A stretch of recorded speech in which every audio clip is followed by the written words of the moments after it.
Jó, capítulo 28. Sabemos que há minas de prata, e como o ouro é refinado. Sabemos que o ferro é extraído da terra e o cobre é tirado da rocha.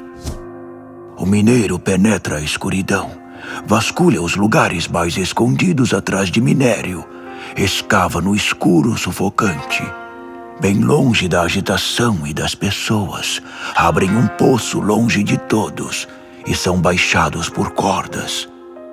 A superfície da terra produz alimento, mas suas profundezas são como fornalha, no meio das pedras há safiras e entre rochas pepitas de ouro. Nem o explorador conhece o caminho e o trapaceiro nunca pôs os olhos nelas. O arrogante nunca passou por lá, e o dono do pedaço se dá conta delas. Os mineiros trabalham duro a rocha e transformam as montanhas. Eles cavam túneis através da rocha e encontram todos os tipos de pedras preciosas. Eles descobrem as nascentes dos rios e trazem os segredos da terra para a superfície. Mas onde encontrarão a sabedoria? Onde se esconde o entendimento? Os mortais não têm nenhuma pista, não têm a menor ideia de onde procurar. O abismo diz, não está aqui. As profundezas do mar repetem, nunca ouvimos falar dela. Não pode ser comprada nem com o mais fino ouro. Nenhuma quantidade de prata será suficiente. Nem o famoso ouro de Ofir pode comprá-la, nem mesmo diamantes e safiras. Nem ouro, nem esmeraldas são comparáveis a ela. Joias extravagantes não conseguem ofuscá-la. Colares de pérolas e rubis não merecem atenção. Isso não paga nem a primeira prestação. Extraiam todo o ouro e diamante africano, mas nada poderá ser comparado à sabedoria. Então, de onde vem a sabedoria? Onde mora o entendimento? Ela está tão bem escondida que não importa quão profundo cavem, não poderá ser encontrada. Se perguntarem aos mortos, dirão, só ouvimos boatos a respeito dela. Só Deus conhece o caminho para a sabedoria. Sabe exatamente onde pode ser encontrada. Ele sabe o lugar exato de cada coisa na terra. Ele vê tudo debaixo do céu. Ele atribuiu a força dos ventos e estabeleceu a medida das águas. Estabeleceu leis para a chuva, trovões e relâmpagos. Mas depois, concentrou-se na sabedoria. Certificou-se de que tudo estava estabelecido. Então, dirigindo-se aos homens, disse, aqui está. O temor do Senhor é a sabedoria, e afastar-se do mal é ter entendimento. Jó, capítulo 29. Jó continuou. Ah, que saudade dos bons e velhos tempos, quando Deus cuidava de mim. Ele sempre ia à frente com uma lâmpada, e eu andava na escuridão guiado por sua luz. Ah, que saudade dos anos dourados, quando a amizade de Deus agraciava meu lar, quando o poderoso ainda estava do meu lado, e meus filhos todos em volta de mim, quando tudo dava certo e nada era tão sofrido. Quando eu ia ao centro da cidade e me sentava com meus amigos na praça, jovens e velhos me cumprimentavam com respeito. Eu era honrado por todos na cidade. Quando eu falava, todos escutavam. Até os líderes se calavam para me ouvir. Os que me conheciam falavam bem de mim. Minha reputação ia à minha frente. Era conhecido por ajudar pessoas em dificuldades e apoiar os que estavam desanimados. O que estava prestes a morrer me abençoava. A viúva e os amigos se alegravam com a minha visita. Meu relacionamento com o povo era ótimo. Eu era conhecido por ser honesto e justo. Eu era os olhos do cego, os pés do aleijado, um pai para o necessitado e um defensor do estrangeiro injustiçado. Já agarrei ladrões pelo pescoço e os fiz devolver o que haviam roubado. Eu pensava, morrerei em paz na minha casa, agradecido por uma vida longa e bem vivida, pois sou muito bem-sucedido e respeitado, e a honra se renova a cada dia. Minha alma será cheia de glória, e meu corpo saudável até o meu último dia. Todos ouviam quando eu falava, esperavam ansiosos cada palavra minha. Depois, ficavam quietos e pensativos, para que em sua vida elas fizessem sentido. Recebiam meus conselhos e absorviam tudo, como o solo bebe a chuva da primavera. Quando eu sorria para eles, mal podiam acreditar. O rosto deles brilhava, os problemas sumiam. Eu era o líder deles, que lhes dava ânimo. Em tudo era um exemplo para todos. Para onde eu conduzisse, eles me seguiam. Jó, capítulo 30. Mas isso acabou. Hoje sou alvo de piadas de jovens mal-educados e arrogantes. Ora, eu desprezava os pais deles. Considerava-os piores que cães que cuidam do rebanho. De que me serviriam eles? Já estavam velhos e sem força, esgotados de tanta necessidade e fome. Perambulavam de rua em rua, revirando lixo e comiam o que encontravam pela frente. Foram banidos da comunidade, amaldiçoados como delinquentes. Ninguém os suportava. Eram expulsos de sua terra. Ouvia-se sobre eles nos lugares mais estranhos, como andavam por aí como loucos varridos. Um bando de mendigos sem nome, rejeitados por todos. Mas agora, os filhos deles correm atrás para me insultar e zombar da minha cara. Eles me odeiam e me ofendem. Ousam cuspir no meu rosto. Essa gentalha. Agora que Deus detonou a minha vida, caí matando em cima de mim. Ninguém os segura.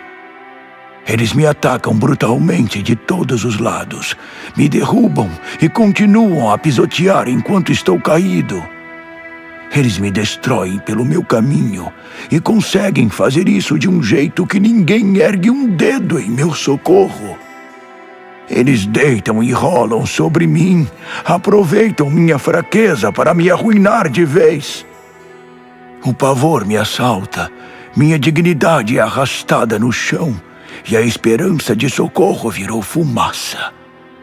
Minha vida se esvai, estou condenado ao sofrimento, a noite consome meus ossos. A dor nunca para. Deus me pega pela gola e me lança, e fico rolando de dor na cama. Do mesmo modo, lançou-me na lama. Estou só o pó, só um monte de cinza. Peço socorro a ti e não tenho resposta. Estou diante de ti, mas nem olhas para mim. Tu és muito duro comigo, pois me atacas com tua mão pesada. Tu me jogaste no meio da tempestade, e com ela se foi o sucesso para bem longe de mim. Sei que vou morrer de qualquer jeito, pois é assim que determinaste para todos. O que fiz para merecer isto? Será que ninguém ajuda quando se grita por socorro? Eu não chorava junto quando vi alguém passar necessidades.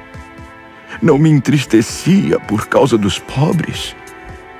Mas como isso se voltou contra mim? Eu esperava o bem e veio o mal. Eu buscava a luz, mas veio a escuridão. A inquietação me tomou por dentro e cada dia deparo com mais sofrimento. Caminho por lugares sombrios. O sol se foi. Levanto-me no meio do povo e peço ajuda. Grito como uiva o chacal e meu gemido parece o de uma coruja. Estou cheio de feridas e a pele escurece. Meu corpo queima de febre. Meus instrumentos só tocam tristes canções e minha flauta só imita o choro. Jó, capítulo 31. Fiz um pacto comigo mesmo, nunca olhar com cobiça para uma mulher. Então, o que eu posso esperar de Deus?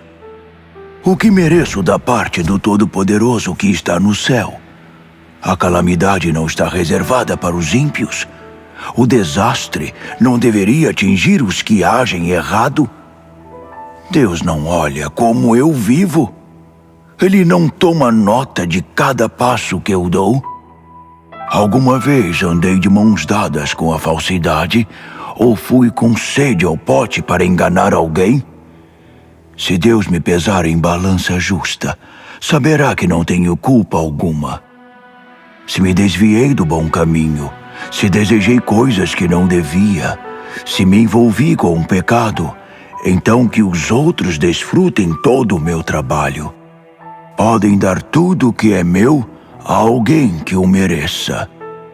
Se eu fui seduzido por uma mulher e planejei em minha mente algo com ela, que minha mulher seja livre para ir embora e se tornar mulher de outro homem, pois seria inaceitável o fim da picada. Eu mereceria a pior punição que existe.